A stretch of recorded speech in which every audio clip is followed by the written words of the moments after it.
can non-technical people apply there, you think? Of course, right? Every technical company definitely needs people that are in non-technical roles, whether it's, again, marketing, community, sales, whatever the roles will end up being.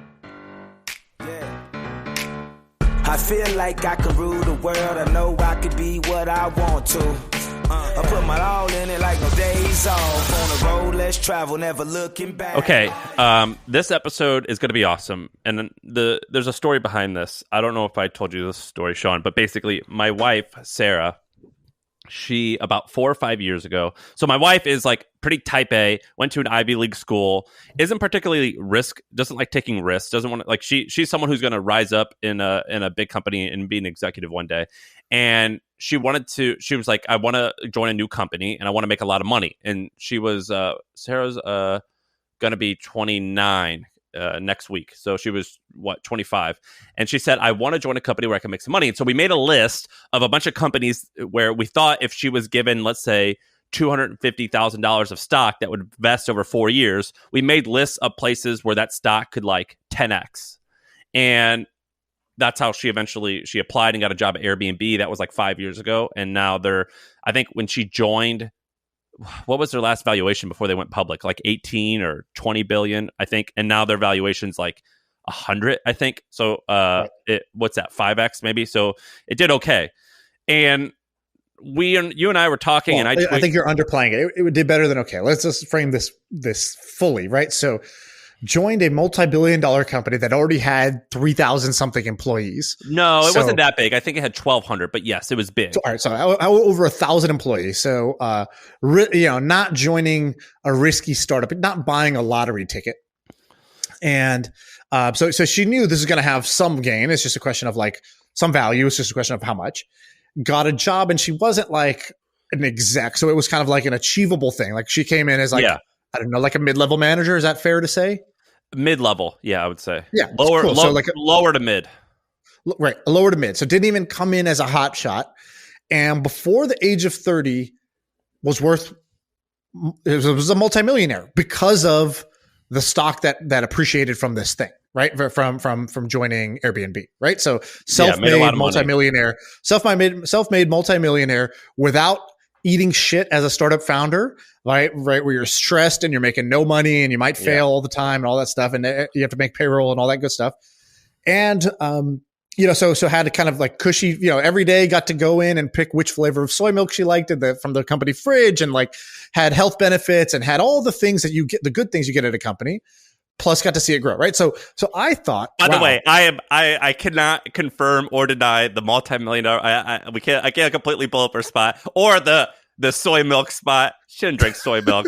But the point is that Airbnb was like they pay very competitive. They recruit people from Google and Facebook, so they pay competitive salary. You get very competitive and wonderful benefits. You work really hard, but it's not a startup of 20 people where you don't have any resources. So, you have resources to get help. And so the idea with this, we're calling this Sarah's list. We should come up with a cuter name one day. But it's the idea here is that we made a list of companies that are cushier than like a 20-person startup, but still have wonderful upside. So you can make a very competitive salary, have wonderful benefits, and there's like a 5, 10, 15x upside. So low risk, great reward. You're not going to become a billionaire doing this. That's okay. Most people don't really care about that. So when I heard this, when we were talking, I was like, oh, wow. Like,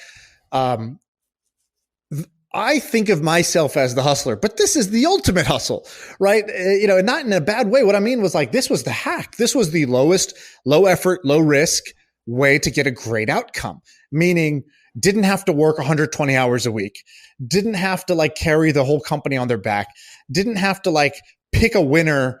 And it's really hard to pick early stage winners. It's like, no, pretty clearly was going to be a winner and still walked away with a great outcome, or, still had a great outcome. So I thought, wow, that's actually fantastic. I think there's a lot of people who would love that path. There's some people who want to be Elon Musk.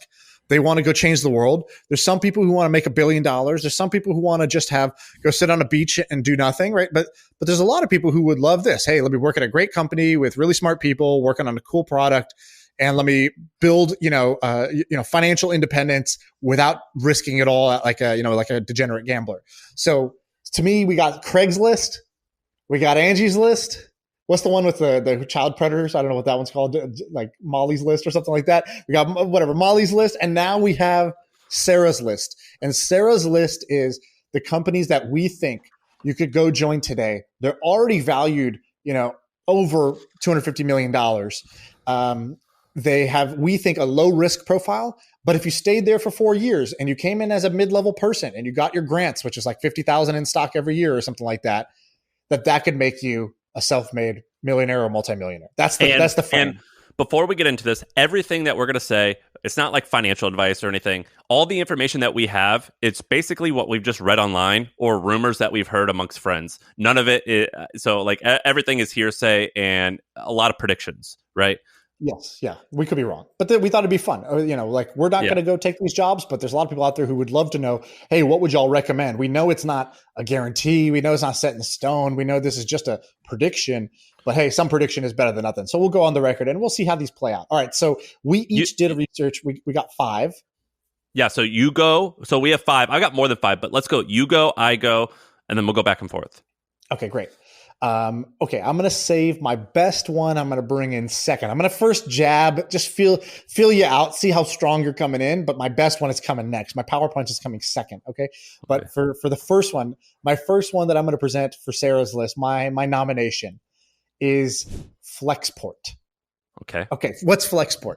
So Flexport is a company that you use when you are shipping things. So for example, my e-commerce company, we ship things. We need to arrange between an international supplier. We need our goods to go from their factory to our warehouse. Well, how do you do that? You got to go to a bunch of shipping carriers. And you got to say, hey, when do you have a boat leaving? My ready date is August 3rd. Do you have a boat August 3rd? What's the price? They get some quotes. So what Flexport does, this is a job called freight forwarding. Flexport is basically software that does this thing that used to be done pretty manually or with very old clunky software. They made modern, slick software that does this freight forwarding thing, right? So you go online, you can see all your quotes, you book your boat with a simple click, you pay the fees. It's all, like very nice. And the notifications come through. And basically it is modern freight forwarding software. So Flexport's currently valued, last public valuation was about $3 billion. The SoftBank put in $1 billion at a $3.2 billion valuation. It's got about 2,500 employees. These are abouts. So, about 2,500 employees, and they're in a huge space. So global shipping is massive. It's only getting bigger the bigger e-commerce gets. And what they did was there was all these small mom and pop freight forwarders, and they just sort of like did what many great companies do. They sort of take a fragmented market with low NPS and they build a best-in-class product that's, integrated. And so you don't have to deal with kind of the mom and pop telephone call game that you would have otherwise had to do. And the founder's pretty amazing. His name's Ryan Peterson. I've hung out with him once or twice, and I've read a lot of interviews with him. He's very charismatic. He once said that this company's either going to be worth $0 or $100 billion or something like that. He's like, this is going to be all or nothing. Right. And he's by the way, very, very good. We should compile an ebook of quotes like that. That's like Talk Dirty to Me, the VC edition. It's like, what are some offhand things you can say as a founder that just get every investor to like salivate? And they sometimes sound dumb. Like, why would I say my company's either going to be worth $0 or $100 billion? It's like, but that's exactly what a VC wants because that's how their economics work. So we should and you could just cherry pick these phrases. They're like pickup lines for VCs. And we should just make a little ebook out of those. But that's a great good one. All right. Next one. I'm going to go first. Mine will be easy as well. Zapier.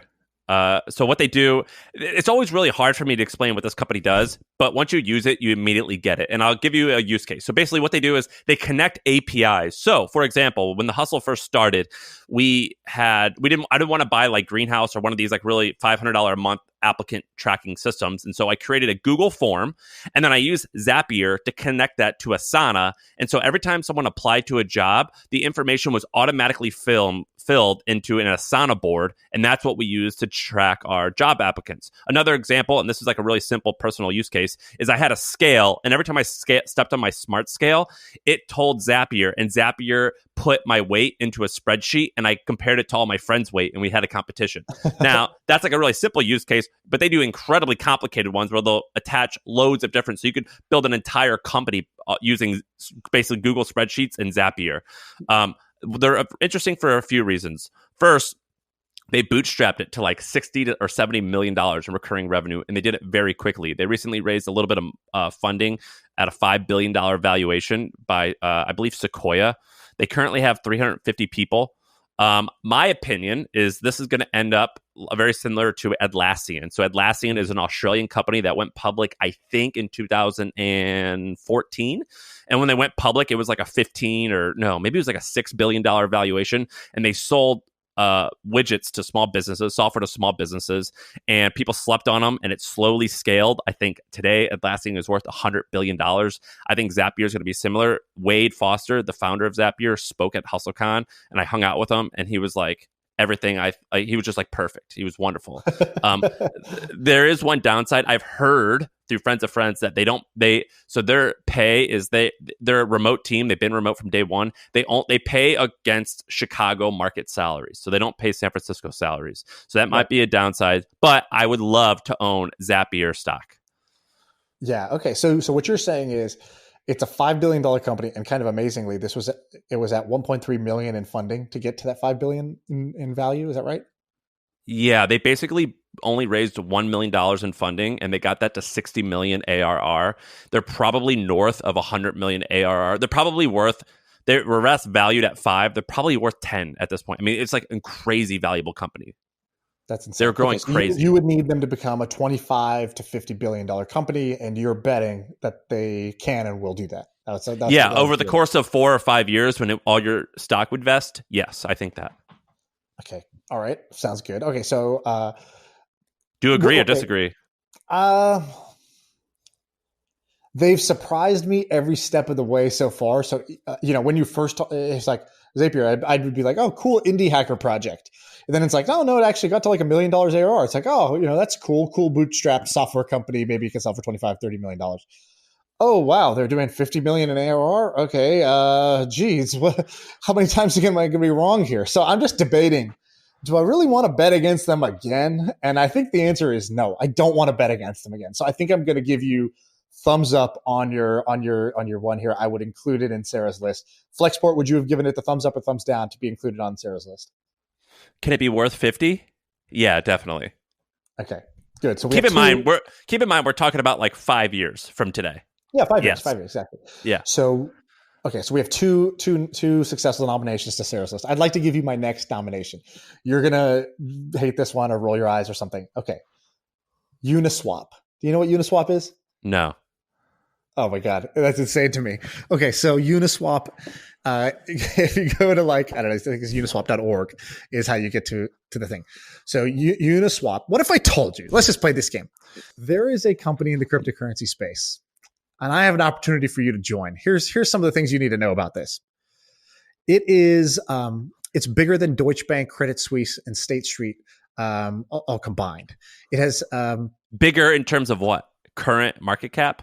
In terms of current market cap. Okay, let me tell you some other things about it. Oh, is that just market cap? Is that just one of those crazy crypto market cap things? Hold on, let me just tell you a little bit more. What if I told you it has the trading volume of Coinbase with 50 times less employees? Would that be something you're interested in?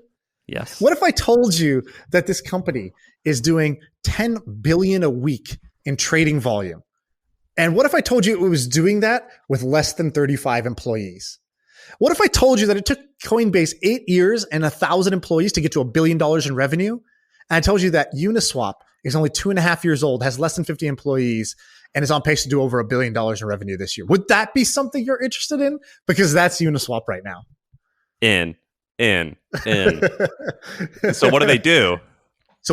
Okay, so let's say you've heard of all the different tokens that exist. So let's say, have you ever heard of DAI or Ethereum or whatever? There's all these different tokens, right? There's thousands and thousands of different currencies. So Coinbase, what they're really good at is to say, you have US dollars, you want to go buy some Bitcoin or Ethereum, you want to go buy some Solana, great. We'll take your US dollars, we'll connect with your bank, and you can buy this crypto asset. What Uniswap does is says, thanks Coinbase, we'll take it from here. You're kind of slow and expensive, and you have all these employees and all this red tape and stuff like that. From here, once you have a crypto token, Uniswap is how you trade any crypto token for any other crypto token. So it lets you swap between any crypto asset instantaneously, and it's what's called a decentralized exchange. Means There is no central company with a bunch of employees that owns the exchange. It's a protocol that they built. And all it does, if you go to the website, it just says, what currency do you have? What currency do you want? Here's the exchange rate, push go, and it'll exchange it for you right there. And what they did was, the genius of it is, normally for a centralized exchange like Coinbase, they have to have a, sort of, they're the market maker. They find buyers and sellers and they match them together, and they have to have, a certain amount of reserves themselves to be able to facilitate, to bring liquidity into the market. What decentralized exchanges do, what DEXs do, that's what they're called, is you have a buyer, you have a seller, and then you have this group in the middle that I can also come in and be a liquidity provider. So I can just go give Uniswap some money, and I can earn a portion of the revenue that they make just by providing liquidity into the pool. Oh, cool. And so it's like a three-sided market. And so they have over $5 billion of liquidity that users just locked up into their market to create the liquidity for their market. Yeah, it's like a weird lending club type of thing. That's pretty sick. Right. Only 30 people. What type of person would be good to? Wow. What type of personality would be good to work there? I don't know, crazy nut. I don't know. But these types of things, it's like typically these are going to be engineering heavy like things. And so you can come and be, do all the other stuff. So let's say you're a community person, you're a marketing person, you're a PR person, you're whatever.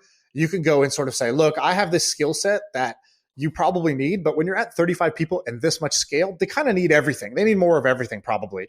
And so I think anybody could probably fit in. You just have to figure out how to solve some of their problems. Do you think they give equity? Basically, there's a company. So there's a company, and then there's the protocol.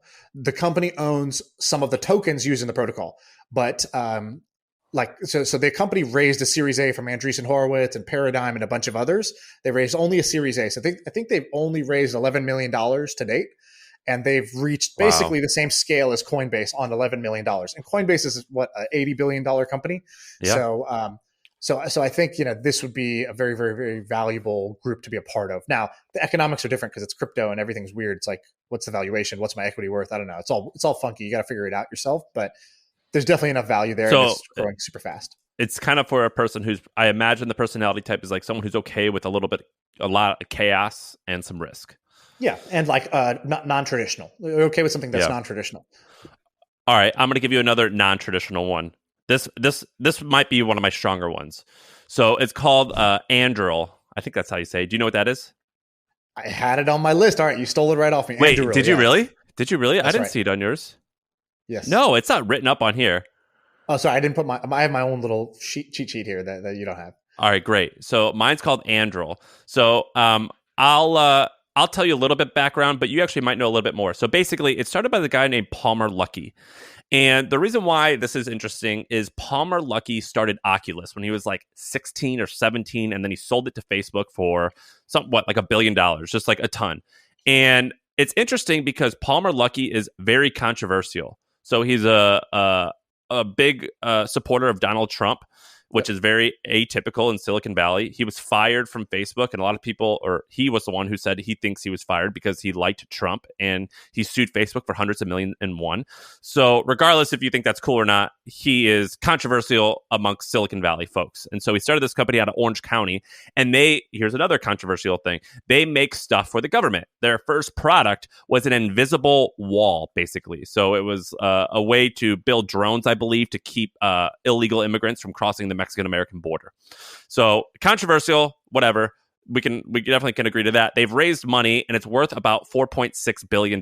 They have 510 employees. This would not be good for a liberal person or someone who, like, you basically have to be moderate or right of center to want to work here. Palmer seems like a fine enough guy, a little quirky, but definitely it's a right-leaning company. Which is incredibly normal in Silicon Valley. I definitely think this could be a Palantir-esque company. The way that I describe what they do, if I'm correct, is basically, if you ever see the movie War Dogs, people or the government says, we need blank. And then people bid and they wait to get it. And then they go, we need some type of vehicle that can fly like a plane but land like a helicopter. And then people go out and build it. Well, what Anduril does, I believe, is they build stuff that they think the government needs, and then the government buys it from them, and it saves a bunch of time. Is that basically what they do? Yeah. So they, exactly. Their primary revenue source comes from the government, And what they build is like pretty fancy hardware, software combinations. So they're like if you go to their website, it's like Sentry Tower. It's like this solar powered tower. It's like this giant pole that is, used to basically monitor a border, right? Monitor an area. And it's autonomous. And so there's basically like the hardware to be able to do that. So like top flight hardware mixed with software that makes it like, smart, intelligent, work well. It's like a Nest camera for the government. And so, they have drones, they have different things like that. It's not a huge product line because these things are hard. They probably take tens of millions of dollars to make each one, but they're basically trying to be the kind of like the most technology forward provider for, the US defense budget, which I think is like, hundreds of billions of dollars. I think is what you have here, like $700 billion a year. And the question is, so they're currently worth a little bit over $4 billion. They raised money from Founders Fund, I think. Can this company be worth 20, 40, 50 billion in 5 years? 100%. It definitely can. It definitely can. This guy already built $1 billion company at the age of like 22. Definitely. All right, your turn. Okay, that's a good one. I had that one on my list, so I like that one a lot. All right, Sarah's list is filling up. We got thumbs up there. Okay, I'm going to do one. I'm going to do one that I invested in, actually. Okay, so disclaimer. It's not even really a disclaimer or disclosure. This is actually a flex. Yes, I'm an investor. Okay, so this company's called Replit. Have you ever seen Replit? Do you know what this does? Only because you have been telling me for years it's going to be the greatest. So I'll tell you how I found them or how I kind of heard about them. So I heard about them from two different places. Anytime these two people talk about something, you're like, oh, wait, that's like a winning combination. So the first is like my teenage nephew is like using this tool, Replit, to learn how to code. I'm like, oh, okay, never heard of it before. Kind of like, that's interesting. Stuff teenagers use. You should probably like pay attention to stuff teenagers use because those tend to be big companies, whether it's Snapchat or, Minecraft or Roblox or things like that. And I was like, all right, so I stashed it away. Didn't really pay too much attention to it. Second time I heard about it was from Paul Graham, the founder of Y Combinator. He tweeted out a graph of a hockey stick. He goes, he said something, like one of the fastest growing, this is one of the fastest growing companies I've ever seen. He's like, that's over 5 million users. And yeah, that may not sound like a lot, but when your users are all programmers, 5 million is a hell of a lot. And that's so true. Like 5 million programmers on a network is like worth its weight in gold. Like every programmer ever. Yeah. So I can't share too much about it, but basically companies valued just under $1 billion right now. So if you're looking at this, you're like, okay, does this end up at 5 billion or more? What's it do though? What's it do? So what does it do? Okay. You want to learn how to code. It's kind of like a sandbox that does a few important things. The first is if you have you ever like gone down the path where you're like, dude, I'm going to learn how to code. I bought this Udemy course. I'm going to learn Python. Have you ever like gone down that path at all? Because one of the most confusing things that happens is you're like, oh shit, where do I type this? You don't write your code in a Google Doc, right? Like you got to type your code in a code editor. And like, then it's like, oh great, but you need to install these like Python packages. You're like, what the hell is that? It's like, you need to like install NPM. We're like, what the hell is NPM? And then you're like, it's like, oh, you need to deploy. Yeah. So now you need servers. And you're like, server, where do I get one of those? And so it's all just very confused. Just the environment, which is basically like the equipment you need to code, setting up that developer environment in itself is like, for me, it was very confusing. Now I'm like, average person. So like if an average person finds it confusing, that means it's too confusing. And so what Replit did was first they were like, dude, look, it's just a website you go to. It's already got all that stuff baked in. You don't have to install anything. You don't need 5 different programs just to be able to deploy code. Like you write the code here, then you push run, you test it here, and then you push deploy and you deploy it here. Great. All built into one. So that was really useful for young hackers, young engineers, and hobbyists who wanted to like learn this stuff. So the first thing was they made all the stuff you need to learn it. Then they were like, okay, cool, but this is kind of like a social network because we got all these programmers all writing code. It's kind of like if you've ever looked at GitHub. GitHub is this big network. It's probably the biggest network of developers, and they all put their code here. Well, what GitHub did was like you could fork something. So you put some code, you make it publicly available. I can read it, and then I could fork it, make my own version of it, and you'll get notified that, hey, Shaan remixed your thing.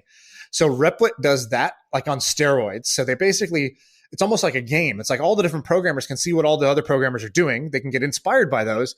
They can literally take their code and remix it, make their own version of it, or they can like contribute to each other. And they can take little parts that somebody made. Somebody made this bouncing ball. Cool. I'm going to grab that. I don't have to remake it from scratch. I'll just use their bouncing ball, program, code, and I'll add that to my basketball hoop thing that I'm making.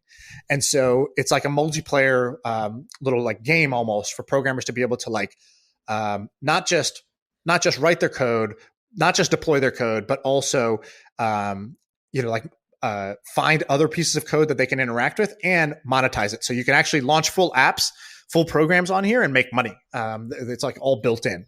So the bet here, if you look at their graphs, it's like everything is a hockey stick, like crazy upwards curve. And all right, I'm on board with that scale. So I think that's, they do this side-by-side comparison. Like here's our growth compared to GitHub's growth from year 0, year 1, year 2, year 3, or 4. And they're like outpacing GitHub's growth. All right, I'm on board with that. I think that's a good one. Can non-technical people apply there, you think? Of course, right? Every technical company definitely needs people that are in non-technical roles, whether it's, again, marketing, community, sales, whatever the roles will end up being. Yeah, for sure. And in fact, usually those technical companies get built kind of like engineer first. And so they actually need people that are non-technical to be able to join. All right, that's a good one. I'm on board. I'm on board with that one. All right, my turn. This one is similar to Zapier, Airtable. So Airtable is a Microsoft Excel alternative. It's a Google Sheet alternative. When they first came out, I was like, why on earth would anyone need this? Like Google Sheets works great. And then I used Airtable and I realized they're kind of making it their own category. It's very sticky. It's very neat. Right now, they're valued, since 2021, they raised money at a $5.7 billion valuation. I actually think they could be much larger.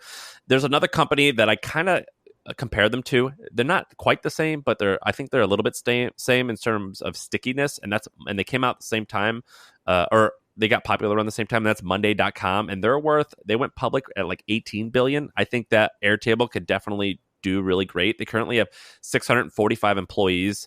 The guy who started it, I think his name is Howie Liu. And he's kind of like this prodigy genius guy. Like that's like how they stereotype him in the media. But I've seen interviews. He went to my school. He went to Duke. Did he? Yeah. I saw interviews with him though. He was definitely like a prodigy young genius, but he was very like wise and like he wasn't like a wacky weirdo. He was like pretty well thought, well spoken. You want to know something funny? Yeah. So 7 years ago, we were in a mastermind group. If you remember, me, you, and a couple other guys, we used to get dinner every month or two or something like that, talk startups.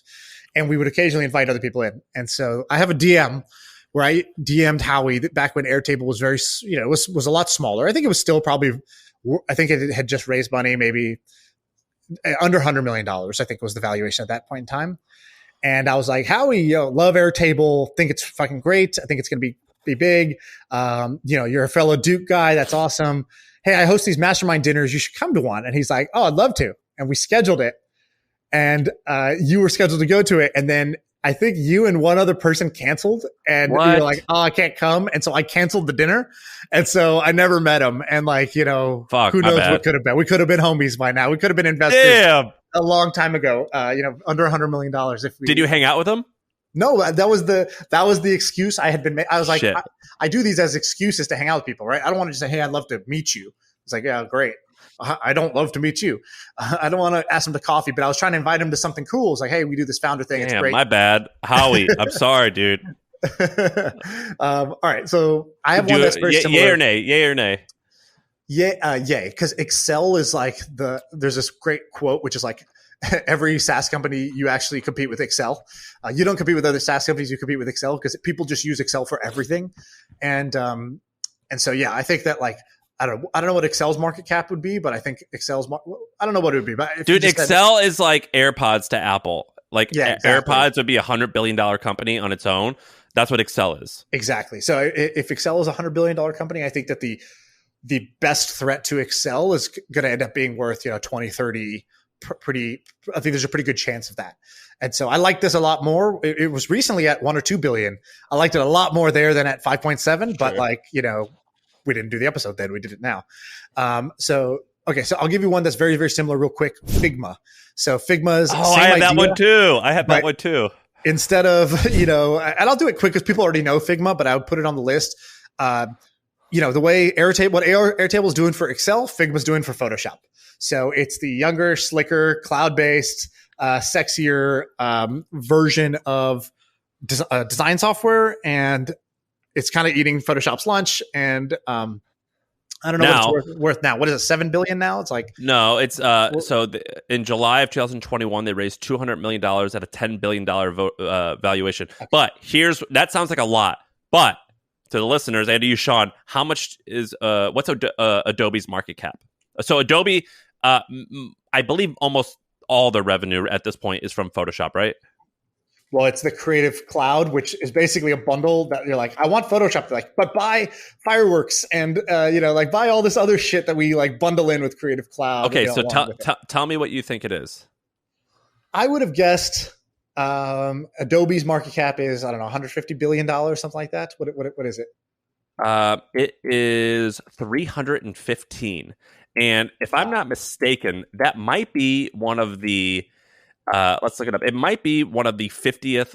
Let's see. Adobe is one of the biggest companies in the world. So Adobe is the 30th largest company in the world.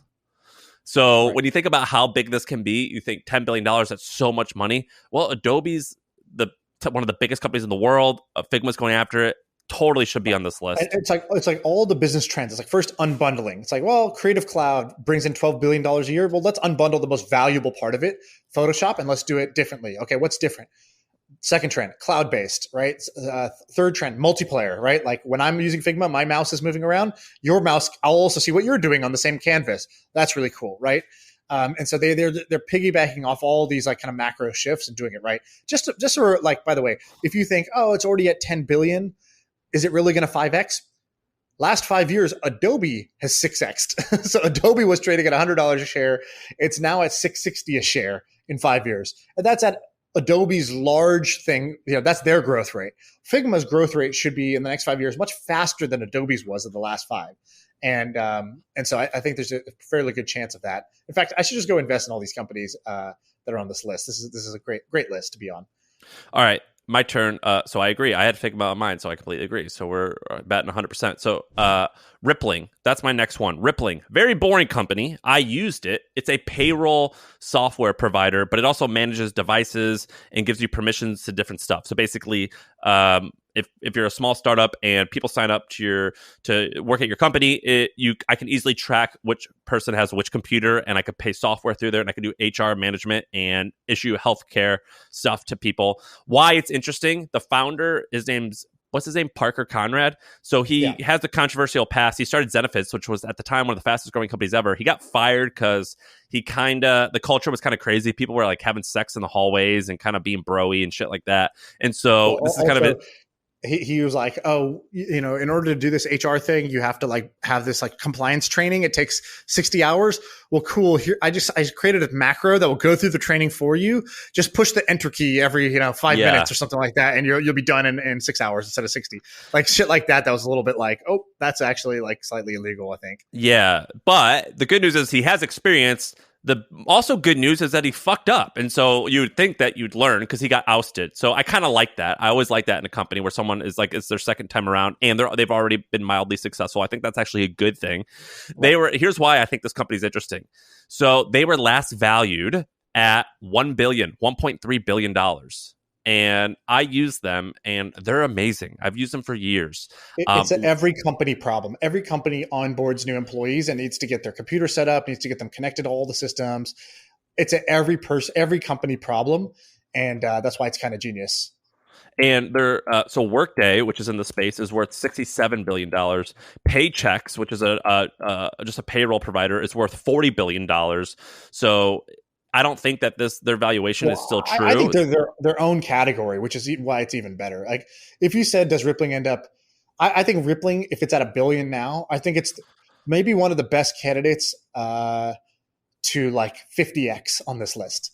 Right? It's one of those like when Square went public at like I think $3 billion or $2 billion valuation, something like that. Now it's like 150. Now it's like 100. So Square, after it IPO'd, which was again de-risk. Now it's liquid. It's already had like a 30, 40x since then. And so that's like, wow, that's you get some insane appreciation on your stock. And so I think Rippling is one that if you told me this 30 to 50x's, I'd say of the things we've said on this list, that might be the number one candidate so far. All right. So then we've got a hit. And when I use the product, it did everything well, but it was still pretty clunky. So I think a lot of, if you're product designer, if you're customer support, sales, I think these guys are hiring for a bunch of different stuff. So that's my pick. All right, your turn.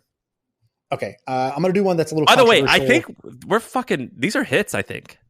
Yeah, I think so too. All right, so here's one. OpenStore. You know what OpenStore is? It's new, isn't it? It's new. Okay, so Keith, this might not hit. Well, no, this might hit, but this might be too early. But go ahead. Yeah. So what is this? So first, let me say who's the founder. So the founder is two kind of powerhouses. Now, I don't know how much of their time they're spending on this, but one is Keith Rabois, who was the COO at Square. He was part of the PayPal mafia. He's a big time VC. He's a total dick on Twitter.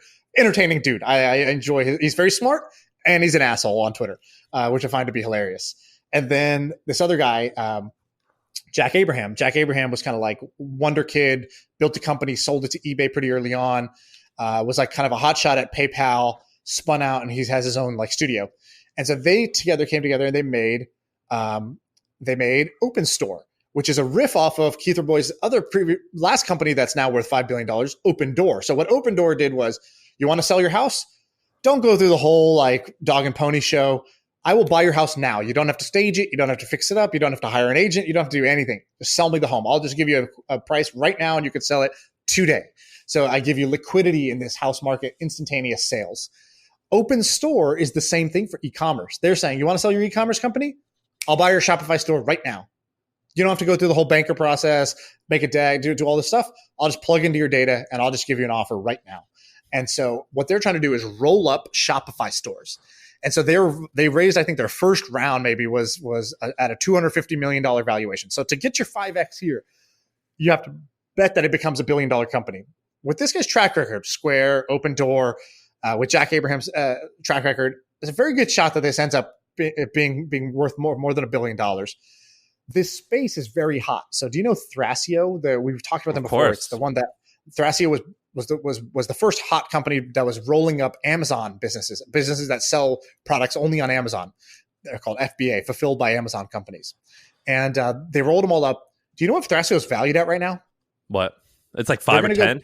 They're going to go public at a $10 billion valuation. I think they might be the fastest company to a $10 billion exit ever. I think it's they're like up there. 3 years old or 4 years old. Yeah, 3 years old, and very capital efficient in how they went there because they used a lot of debt to buy these companies because the companies already are profitable or producing a lot of revenue. So they're able to use big debt to do this. And so OpenStore is doing the same thing without the Amazon style. It's for Shopify. And so I think that this model, this OpenStore model, is one of the easiest and fastest ways to build $1 billion company. And I think that this company at $250 million, I see a lot of value in this pick here. Yes, it could go to zero. This could also not work. This has higher risk than the other stuff on this list. So that's the disclaimer. It's much higher risk, but I think the reward is a lot higher here too. Okay, so I agree. This could 10x. This borderline wouldn't be considered part of the list because it's because they just launched. It's a year or less, right? It's right. July 15, 2021. So this wouldn't fit in the category of being like a cushy gig, but I'm cool with adding it. But yeah, I think it might be on the like, hey, you're in the batter's box. Or you're not in the batter's box, you're in the on deck circle, right? We're just waiting for you to mature. You got to season up a little bit in order to be on this list, given the criteria of the list. Also, but we could swap it. So Keith Rabois has another company that's incredibly interesting. I believe it's called Faire, Faire. Well, he's just an investor in that one. Yeah, I didn't add it to the list, but it's a wholesale marketplace for retailers and brands. So you could just basically, it's a genius idea, dude. I used it recently for my brand. I was like, oh yeah, we should sell wholesale too. I was like, okay, so what am I going to do? Go contact every brick and mortar store and say, hey, would you like to carry my brand, my online brand in your store? It's a good brand. Here's the details. Here's my catalog. I made it in Excel and I have to update it weekly. And then here's my pricing. And then here, just go to my Shopify store and just buy some stuff. Like it's like you have to string together 5 tools to set up wholesale. Faire is basically like, you want wholesale? List yourself as a company. The brick and mortar stores can all like just choose to buy from you. Your catalog is stored here. It just takes care of that whole problem. I think it's like a $15 billion company. Yeah, I don't know if that can 10x, but it's doing really well, and I didn't do research on it for this project, but I tell people if they want to look, whenever people ask me this question of where they should join, I say that company sounds incredibly interesting. Right. All right, we'll do maybe one or two more. One last one. Yeah, one last one on your side. All right, I'm going to do one that I'm an investor in this one, so there's the disclosure. It's called NexHealth, and the reason why I think it's cool, it's basically the very simple, dumbed down version. It's almost like Shopify for doctors. So basically, when you go to a doctor, you have to fill out a form. And they've automated the forms, so you just fill it out all online. But then if every other doctor uses NexHealth, all your information is on that platform. And so it's much easier. And so you have basically one medical record. And also they've opened it up to third-party developers who can build apps using your health data and your your whole health record, and you can see interesting stuff. An example, a very tiny example, is if you're on Smile Direct Club and you want to find out where an orthodontist is nearby who could fit you for your orthodontist, they say, hey, here's all the doctors in NexHealth that are in that network. Just click here, you're good to go. And that's like a third-party app that, whatever. They are worth $500 million. Their CEO is young, 26, 27. I've gotten dinner with him. He basically has told me, and I don't exactly remember how he said it, but he was like, "Yeah, I kind of want to take over the world." Like he was like, "I thought about." Yeah, he was like, "Yeah." He was like, "Well, I think he told me his parents are from Bangladesh, and I think he goes, Bangladesh is an interesting country because it has a really large male population." And it has a low unemployment rate. So if I wanted to take over the world, I think I could go there and rally the young men, and we could build our own army. And I think that'd be a good. And it's like, he had this like well thought out. And I was like, "You're nuts! I love you. I'm in." So NexHealth is interesting to me, and they've raised $150 million, I think. And so it's big enough that they maybe they've only raised $50 million. It's big enough that it's a little bit settled, and they can pay well. Right. All right, you want to bring it home? You bring it home with one. I'll bring it home with one that's a little bit unorthodox. I think we said a lot of popular names. Here's an unpopular name: OneTrust. So OneTrust is a company that specializes in making your company GDPR compliant. And oh my God, the most boring shit on earth. Valued at $5 billion. You have to sort of endlessly keep up with privacy laws are different in all these different countries. You have GDPR for Europe. US is going to have their own version of this. Other countries are going to have their own version of this, and they're always going to evolve. And they have the customers, and they're going to basically continue to service these customers. And for the companies, you have huge risk, because it's like, if you're not compliant on GDPR, it's like fines that are like, multiplied per user or something like that. It's like your fines can be exorbitant, and nobody wants to deal with this. Nobody wants to become an expert of this. Nobody wants to throw huge amounts of engineering and design and policy headcount towards doing this. It's going to be much easier to like buy a solution and pay for somebody else as your cover your ass insurance to take care of your GDPR needs. I think it's one of the fastest growing companies in the country right now. It's called OneTrust. I think they're based in Atlanta, if I'm right. I might be mixing them up with another one. There's actually two companies that are both billion-dollar companies in this space. I love these companies. I want to invest in these companies. And if I, was going to send somebody to go work at a company that has this profile, this would be one of them. So I think it's a good contender for Sarah's list. All right. I think that's the list. I think this is to a listener applying to jobs. This could be one of the most life-changing episodes. This is good. I think this is a really interesting idea. When I used to have this product called just Jobs, where I would write companies that do this, and I would pay people would pay to have access to it. This is going to become maybe a recurring segment. We'll see. This is pretty interesting. Well, I told you the thing I wanted to do with this was I'm going to curate 50 companies that meet this criteria, and I'm going to basically create a job board from this. And the thing with the job board is you can't just be a company who wants to come list on here. No, only these 50 companies that are curated can post on this job board. They have to pay to do it. But if they don't pay, they're just on the list, but no jobs will show up. And so I want to have a running job. So we take this segment idea, but basically the reason I had a bunch of these companies listed is because me and Ben have been cooking up, we should launch a job board. And when we launch a job board, what would add some value? Well, if I could curate companies that I think people should work for, this is not an original idea. I think you did something like this. There's just a bunch of people have done things like this, curated companies that you think are cool, and you turn that into a product. And so we're going to do that with a job board pretty soon. We're going to launch that pretty soon with Palette. Sick. Well, that's freaking awesome. Good episode. All right, man. I got to run.